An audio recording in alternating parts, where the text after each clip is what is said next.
Hello बच्चों, आज हम लोग केस स्टडी बेस्ड क्वेश्चन करेंगे मैथ्स के क्लास 10th। अगर आप लोग मेरे चैनल पर न्यू हैं तो चैनल को सब्सक्राइब कर लें, बेल बटन ऑन कर लें सो दैट न्यू वीडियोस की नोटिफिकेशन मिलती रहे। चलिए स्टार्ट करते हैं केस स्टडी बेस्ड क्वेश्चन।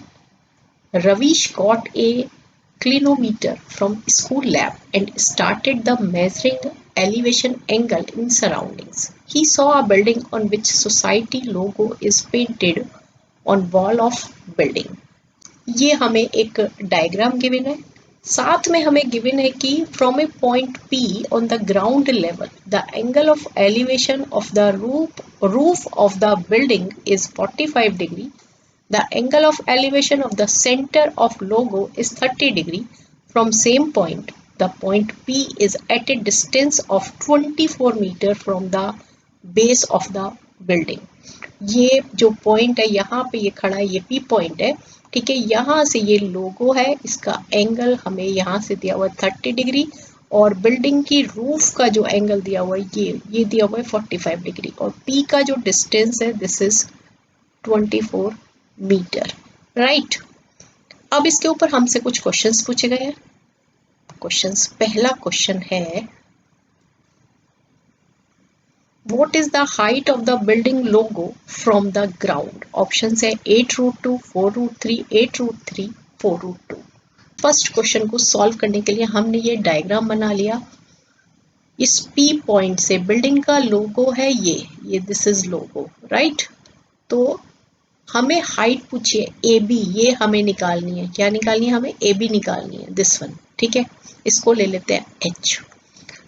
तो हमने क्या ट्राइंगल लेना है? हमने लेना है A P B, tan 30 degree लगा देंगे। tan 30 degree that is equal to H upon 24 और tan 30 डिग्री की वैल्यू होती है 1/√3 that is equal to H upon 24 और क्रॉस मल्टीप्लाई करेंगे then √3h is equal to 24 और h इज इक्वल टू क्या आ जाएगा इससे 24/√3 और इसको जब हम रेशनलाइज कर देंगे तो √3/√3 तो ये हो गया हमारा 24√3/3 और 3 से कैंसिल हो गया 8 और हमारा आंसर आ गया 8√3 मीटर, ठीक है।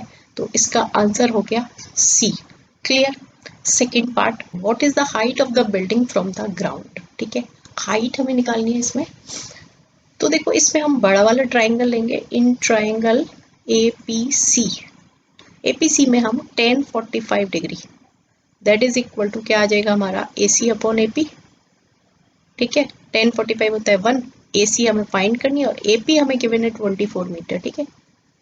तो इससे हमारा AC की वैल्यू आ गई, कितनी आ गई 24 मीटर, ठीक है। तो ये आंसर हो गया सी। क्लियर। अब आता है हमारा third part. So third part में what is the aerial distance of point P from the top of the building, ठीक है। टॉप ऑफ द बिल्डिंग हमारी ये थी, यहाँ से P का डिस्टेंस निकालना है, मतलब हमें PC फाइंड करनी है, ठीक है। अब क्या करोगे? बेस तुम्हें पता है AB और हाइपोटेनस निकालनी है तो क्या लगाओगे? कॉस लगाओगे। Cos 45 degree that is equal to क्या आ जाएगा? बेस अपॉन हाइपोटेनस होता है तो ये हो जाएगा AP अपॉन PC, ठीक है। कॉस 45 की वैल्यू कितनी होती है 1/√2 that is equal to AP हमें गिवन है 24 और PC हमें फाइंड करनी है। क्रॉस मल्टीप्लाई करेंगे, PC आ गया हमारे पास 24√2 मीटर।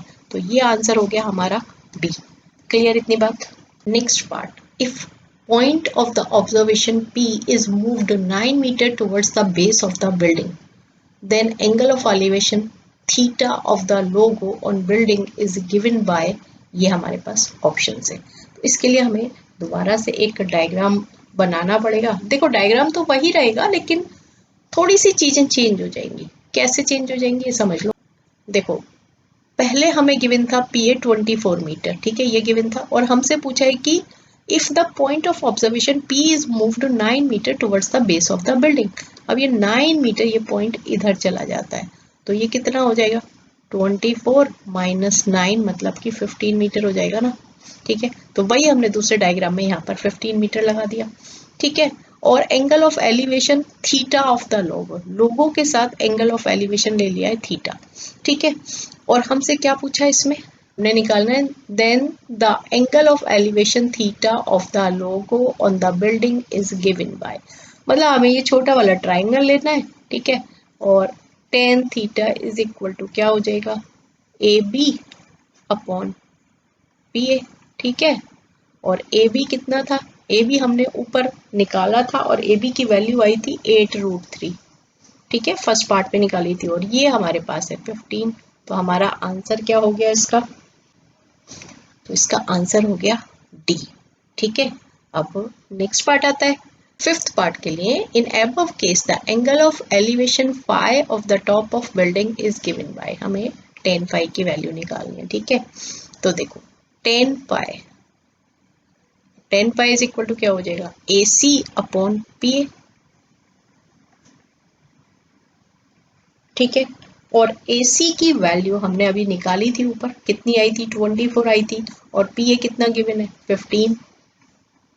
तो हमारा कितना आ गया, ये 24/15, ये 3 से कैंसिल हो गया, 5 8 8/5, और 8/5 को जब हम सॉल्व करेंगे तो ये आ जाएगा 1.6। तो इसका आंसर हो गया ए। इस तरीके से हमारे सारे केस स्टडी बेस्ड क्वेश्चन हमने करने थे। आशा है आपको क्वेश्चन अच्छे से समझ आ गया होगा। अगर आप मेरे चैनल पर न्यू है तो चैनल को सब्सक्राइब कर लें, बेल बटन ऑन कर लें, सो दैट न्यू वीडियोस आपको मिलती रहे। All the best.